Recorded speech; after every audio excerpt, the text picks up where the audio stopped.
What's up, everybody? You got the Razman coming at you here with Top 5 Fridays on a Saturday. I'm really sorry, but what happened was that for some reason my Sony Vegas Pro editing program did not want to work my fades at all last night, and also I was originally going to show all of my books that had to go with these franchises, and then I ended up dropping the books. But anyway, through all that, it was like 6 p.m. by the time I even was able to start with anything, and then I had to eat, and then I ended up getting something else that I wanted to show James, so I was like, heck with it. I'm just gonna upload Top 5 Fridays for once on a Saturday. So my Netflix pick of the week, which got moved originally to Saturday because of the video about my friend Alexis Gomez, who got to be part of and is punching her ticket, or has punched her ticket, to American Idol, going up on on Thursday. Or no, what was that? Yeah, no, that was Wednesday. Thursday, because the actual day was Wednesday. So I want to thank everybody who saw that and is supporting her because of that. If you haven't, of course, check out the video. It's the video right before this one. But yes, Netflix pick of the week will now be tomorrow, and then of course Top 5 Fridays will be back on track next week. But one I wanted to show James before we get in to the actual episode is the hat and the Sports Illustrated commemorative issue, OHIO, National Champs, baby, yeah! And now we'll get into Top 5 Fridays. Oh, I do have the actual shirt as well, but it's in the washer. But now we'll get into Top 5 Fridays today on the Razman's Reality.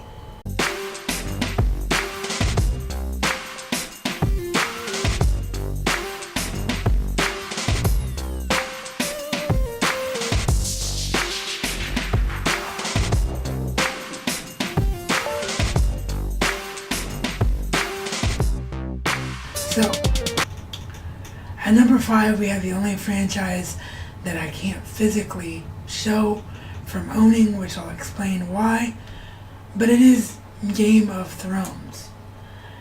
Everybody knows Game of Thrones and how it's impacted the world since George R.R. Martin created it. Just an adult fantasy in medieval times. It is just the most gripping story, and the fact that I don't know what's going to happen in it is what makes it number 5 on my list. Like, I could have put a bunch of other franchises. I could have put, like, James Bond. I could have decided, okay, Batman's a franchise instead of a comic book character because he's been done on film and television. But in the end, I put this at number 5 because it's my favorite thing existing today, and I don't know what's going to happen in it, and that's why I don't own it. Not because I don't want to, but because the Blu-rays are so freaking expensive still. I mean, maybe finally on Black Friday I'll be able to, because I hear that they're finally going down in price a bit, that they're like $40 a piece now. So maybe this year, finally on Black Friday, I'll be able to get caught up and own the Blu-rays of the show. But the show is the main reason that I don't own the books, because I learned about the show first, and it's such an unbelievable story that I don't want any spoilers in it. I want to let the show end, and then I will go and buy all the books and read the books, but I don't want the story ruined for me.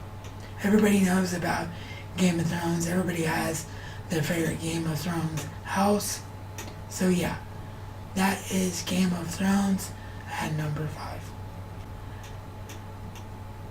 Number 4 illustrates already why this was such a hard list to do, because everybody knows about the impact that this franchise has made on my life. But when you have to rank these kind of things, it was actually number 4 of all things.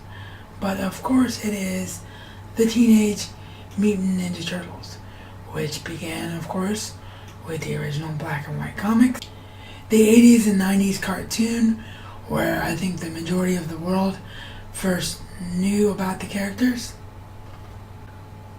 the 2003 series, which sadly to this day still has never been properly released on DVD because it was owned by Funimation, and Nickelodeon has, for whatever reason, decided not to finish the property. But in the eyes of fans of both the comics and animation, the best series there's ever been, arguably. The current Nickelodeon cartoon, which is a tremendous mix of the comics and the old 80s and 90s cartoon, has the feel of all elements of it. The 2003 series for being closer to the comics, but the 80s and 90s cartoon in terms of individuality, and look and feel sometimes, because it's not too dark and kids can watch it. So arguably it's the greatest hybrid of them all. The original 4 movies from the 90s to 2007.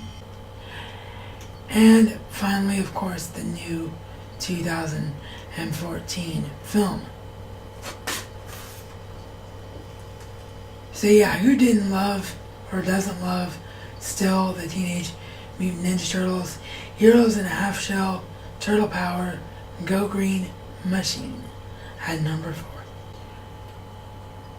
At number 3, you knew the odds were ever in the favor of this franchise being on the list. It's in my show logo, for Pete's sake. And of course I'm talking about The Hunger Games. There's film 1. Here's Catching Fire. And of course Mockingjay Part 1, not available on Blu-ray yet. And of course there's the 3 books, The Hunger Games, Catching Fire, and Mockingjay.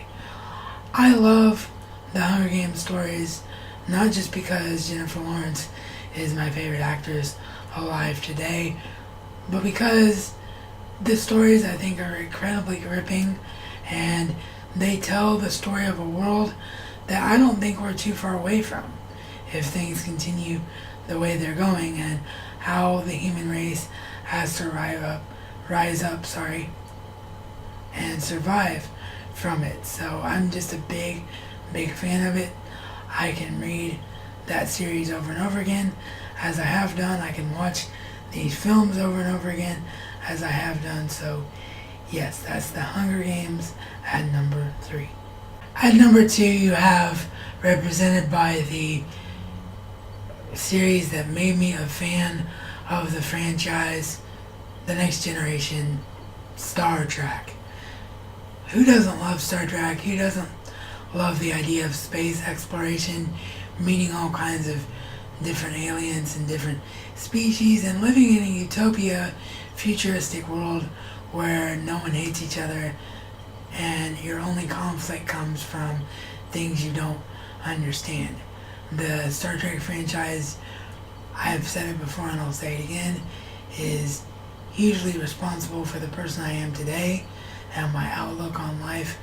Just something I can watch 10,000 times over, and right now still the thing that I don't have completed that bugs me the most, as I don't have season 7 of The Next Generation on Blu-ray. So that is boldly going where no man has gone before. That's Star Trek at number 2. And of course, at number 1, to me, the greatest saga ever written, the greatest story of children growing up and becoming who they were expected to be, having the weight of the world on their shoulders, and surviving it and thriving in it and saving it, while having the magical undertone underneath it, the Harry Potter saga by J.K. Rowling. I've watched these films more times than I can count. I do at least one rewatch a year. A lot of times it's 2 or 3 rewatches a year, and I do about 1 reread of the saga per year. I'm currently going to embark on what will be my 10th reread of the novels. This is just the single greatest story ever told, in my opinion, and I do hope there's prequels. I do hope there's sequels, as long as J.K. Rowling is the one doing them. I'm really curious about how Fantastic Beasts and Where to Find Them are going to is going to turn out, because that was a textbook that was just there for the students to read at Hogwarts. It's not really a story with a lot of death and a lot of characters, so it's a completely almost original script that JK has created. I apologize if there's any background noise being picked up. My dad just jumped in the shower, and with the power of the Yeti, I just never know. But anyway, there are my top 5 franchises. So I hope you enjoyed it. Join us next week as we take a look at our top 5 directors. At the time of this filming, James's video is not up yet, but it will. Join Ian's video down below in the description box when it goes up. As always, please subscribe if you're new here and you like what you saw here today. Thank you to my Patreon supporter, Indian Maiden. Your support is greatly appreciated. And this is Reality According to the Razman. And Razman style, it's not just a catchphrase, but a way of life.